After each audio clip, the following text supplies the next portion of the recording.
Disons qu'il y a, une catégorie de jeux qui exprime, enfin qui pour moi développe, oui, une sorte de mépris à l'égard du joueur. Mais ça c'est quelque chose que j'ai ressenti, c'est très tardif pour moi, c'est le free-to-play. C'est des jeux qui à la fois sont programmés, enfin sont développés dans ce but-là, c'est-à-dire de faire perdre le maximum de temps aux joueurs.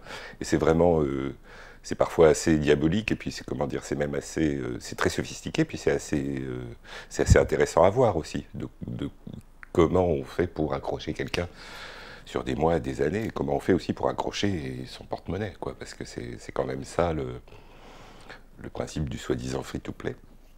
Et là, c'est vrai qu'il y a quelque chose d'un peu dégoûtant, quoi. Voilà, je disais, bon, une sorte de manipulation. Je ne sais pas si elle est de l'ordre du mépris, mais je me sens manipulé et méprisé, mais pas dans le sens du...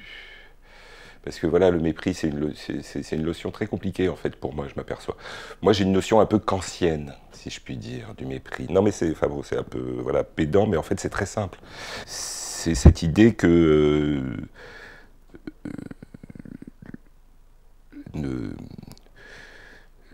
respect, justement, ce qui s'oppose, comment dire, ce qu'on doit respecter, c'est l'homme comme une fin en soi, et pas comme un moyen. Voilà. Je trouve que voilà, c'est aussi, disons pour dire les choses le plus prosaïquement, mais c'est ça. Et le free-to-play, c'est vraiment le joueur comme un moyen. Voilà. Je pense que Jonathan Blow, dans Braid, c'est le joueur comme une fin.